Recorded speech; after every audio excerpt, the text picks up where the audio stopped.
Some people feel older than their age long before life officially begins. Not in their body, in their mind. You notice it early. You were the kid who listened more than you spoke, who understood moods without words, who felt the room before entering it. While others were carefree, you were careful. You didn't rush into things. You didn't crave chaos. You watched. You absorbed. And as you grew, that feeling stayed with you. You sit in conversations and feel ahead. Not smarter, just heavier. You get tired of drama quickly. Noise drains you. Small talk feels exhausting. You crave meaning before most people even realize they're missing it. Sometimes people call you mature. Sometimes they say, you're wise for your age. But that word wise doesn't always feel like a compliment, because wisdom came early. And early wisdom often comes with a cost. You didn't skip childhood. You compressed it. You learned emotional lessons before you were ready. You noticed patterns before you had language for them. You carried responsibility before you had choice. And now, as an adult, or even as a young adult, you feel out of sync. Your peers chase excitement. You chase peace. They crave more. You crave quiet. And you wonder silently, why do I feel like I've already lived a long life? This isn't about being pessimistic. It's not about being boring. And it's definitely not about superiority. This feeling isn't arrogance. It's accumulation. You feel older than your age, because your inner world had to grow faster than your outer one. And most people never ask why that happens. They assume it's personality. They assume it's preference. They assume you were just born this way. But psychology tells a softer, deeper story. Not about age, but about timing. Not about maturity, but about adaptation. Because feeling older than your age is rarely about wanting to grow up. It's about needing to. Some people grow up loudly. Others grow up silently. The second kind often goes unnoticed. There's no single moment, no dramatic event, no clear before and after. Just a slow shift. You become the observer, the emotional translator, the steady one. You learn when to speak, when to stay quiet, when to keep things inside. Not because someone told you to, but because it worked. It kept things calm. It kept things moving. It kept you safe. So your nervous system learned early. Be aware. Be prepared. Be composed. And over time, composure starts to feel like age. You feel older because you've spent years regulating yourself. You learned to read emotions before expressing your own. You learned restraint before spontaneity. You learned responsibility before freedom. Not rebellion, but readiness. And here's the quiet truth. People who feel older than their age often weren't allowed to be fully young. Emotionally, they were needed, or ignored, or relied on, or misunderstood. Sometimes all of it at once. So their inner world matured fast. They learned empathy early. They learned caution early. They learned depth early, not because life was cruel, but because life was complex. And children are brilliant adapters. If joy isn't safe, they learn calm. If chaos is present, they learn control. If emotions are heavy, they learn to carry them quietly. That's not weakness. That's intelligence. But intelligence leaves traces. It shows up later as seriousness, as gravity, as a sense that you've already crossed certain emotional roads. You don't romanticize struggle. You don't chase intensity. You've seen enough of it, so you move slower. You choose carefully. You feel deeply. And from the outside, it looks like age. But from the inside, it feels like experience without a timeline. Feeling older than your age isn't empowering all the time. Sometimes it's lonely. You struggle to relate. You feel impatient with surface-level things. You want conversations that go somewhere. And when they don't, you withdraw. Not because you're cold, but because you're tired. You've already processed so much. You've already questioned life, identity, meaning. You've already sat with uncomfortable thoughts. You've already felt emotional weight most people haven't met yet. So when others joke about things that feel serious to you, you smile, but it doesn't reach deep. You don't feel superior. You feel early. Early to grief. Early to awareness. Early to emotional realism. And this creates a strange tension. You want lightness, but your mind knows depth. You want ease, but your nervous system prefers stability. So you feel older, not in joy, but in responsibility. And here's the reframe most people miss. This isn't emotional damage. It's emotional training. Not hardness, but sensitivity with structure. People who feel older than their age often have strong inner boundaries. They don't chase validation. They don't waste energy easily. They know what drains them. And that knowledge didn't come from age. It came from paying attention. But still, there is grief here. Grief for the carefreeness that never fully arrived. Grief for the version of you that didn't get to be naive. Grief for the moments you skipped emotionally. And acknowledging that grief matters. Because feeling older than your age is not something to fix. It's something to understand. Not a flaw, but a story. And once you understand the story, you can stop judging yourself for it. You're not broken. You're early. Feeling older than your age changes how you love. Not dramatically. Subtly. You don't fall fast. You don't attach blindly. You don't confuse intensity with intimacy. You watch first. You notice patterns. You sense inconsistencies. You feel shifts before words arrive. And because of that, relationships feel heavy sometimes. You crave depth. But depth requires presence. And not everyone has learned how to be present. So you often feel like the emotional adult in the room. You listen. You understand. You hold space. And slowly, without meaning to, you become the container. You carry the emotions. You regulate the tone. You smooth the edges. Not because you want control, but because chaos feels familiar. And familiar doesn't always mean safe. It just means known. You don't ask for much. You don't demand reassurance. You don't make scenes. But inside, you're constantly assessing. Is this stable? Is this honest? Is this sustainable? You don't want fireworks. You want reliability. And sometimes people misread that. They call you distant. They say you're guarded. They wonder why you don't let go. But what they don't see is how much you've already held. Letting go isn't scary because of vulnerability. It's scary because of responsibility. Because if you open fully, you know you'll take care of everything emotionally. Again, so you pace yourself. You choose carefully. You love deeply, but selectively. And this isn't fear. It's memory. Your nervous system remembers what it's like to carry more than your share. So now love has conditions, not rules, but requirements. Safety, consistency, emotional maturity. Not because you're demanding, but because you're done growing up inside relationships. You already did that alone. There's a quiet grief that comes with feeling older than your age. It's not obvious. It doesn't announce itself. It lives in pauses, in moments where you wish you could be careless, in times you wish you could react instead of reflect, in days you wish you didn't understand so much.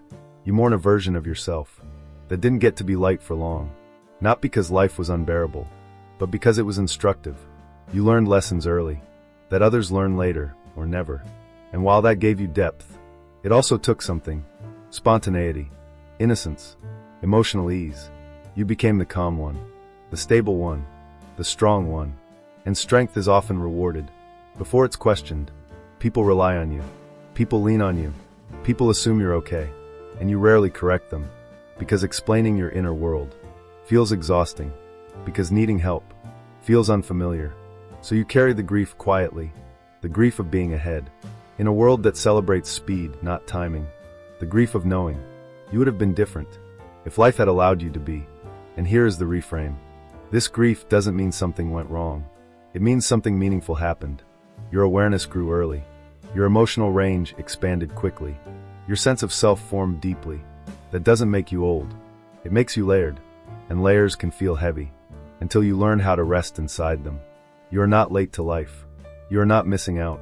You are arriving with a full interior and learning slowly that you are allowed to live lightly now, even if you didn't before. There comes a moment, quiet, almost unnoticed, when people who feel older than their age realize something important. They are tired of carrying everything alone.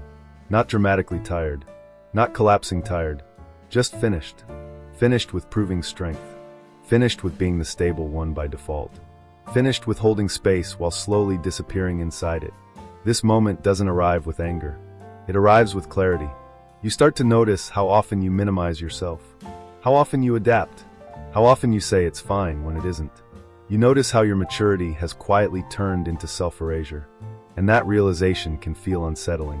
Because for so long, your identity was built around being composed, being grounded, being reliable, being ahead.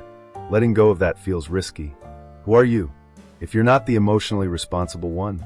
Who are you if you don't anticipate everything? Who are you if you stop managing the room?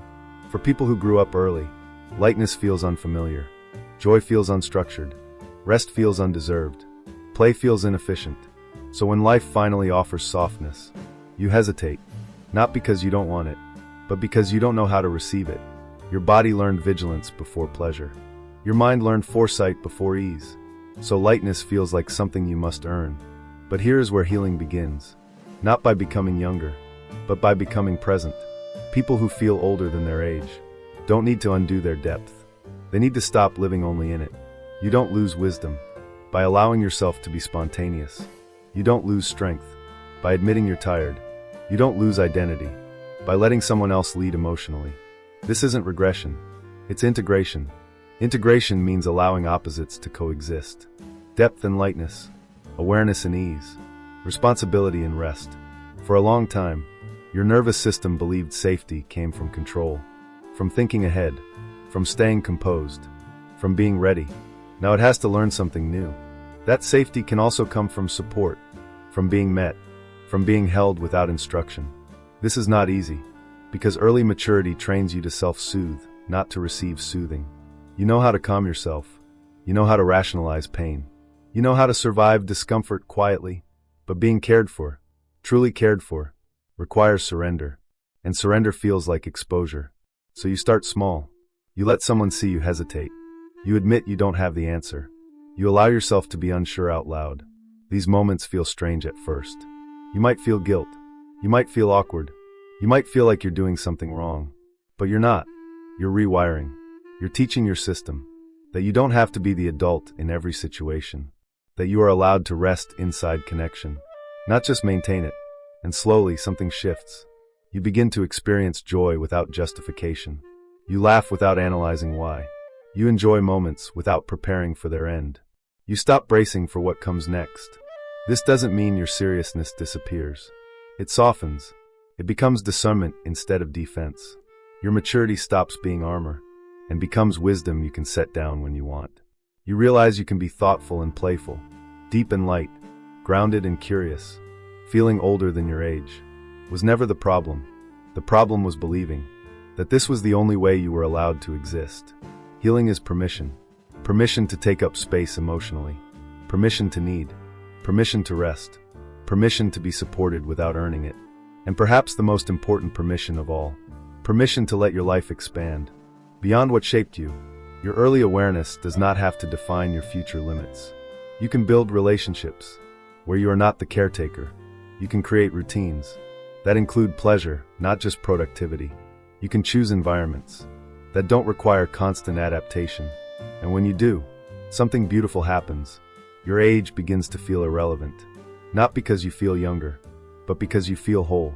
You are no longer living ahead of yourself. You are here, present, grounded, open, with depth that no longer weighs you down, and lightness that no longer feels forbidden. And that balance? That's not about age. That's about finally living at the pace your nervous system can rest in. At some point, people who feel older than their age realize something quietly profound. They don't need to become someone else. They need to stop abandoning who they already are. For years, your identity may have been shaped by response, by adaptation, by awareness, by reading the room before reading yourself. You became who you needed to be, to survive emotionally, calm when things were unstable, mature when things were unclear, steady when others were overwhelmed. And that version of you deserves respect, not correction. But survival identities are not meant to be permanent homes. They are bridges. And at some point, you reach the other side. What waits there isn't a new personality. It's a deeper permission. Permission to exist without justification. Permission to have needs without explanations. Permission to change your mind. Permission to be inconsistent sometimes. For people who grew up early, identity can feel fixed, like something earned through effort and endurance. But identity is not a contract. It's a living thing, and it evolves when safety becomes real. Safety doesn't mean everything is perfect. It means you no longer have to perform stability. You no longer have to prove competence. You no longer have to manage everyone's emotional temperature. You get to ask, what I want now, not what is responsible, not what is expected, not what makes things easier for others, but what feels honest. This question can feel uncomfortable at first, because early maturity trained you to look outward for cues, to anticipate, to adjust, to accommodate. Turning inward feels unfamiliar, even selfish, but it isn't. It's corrective. You're not undoing your awareness. You're reclaiming your authorship. And as you do, relationships begin to change. Some people will meet you there. They will respond to your honesty with respect. Others won't. Not because you're wrong, but because your growth disrupts the role you once played. And that can be painful. Letting go of being needed can feel like losing purpose. But being needed is not the same as being known. And being known is what allows real connection. So you allow some distance. Not as punishment, not as rejection, but as alignment. You begin to build a life that matches your interior. You choose slowness without guilt. You choose depth without isolation. You choose joy without apology. And slowly, you stop measuring yourself against age altogether.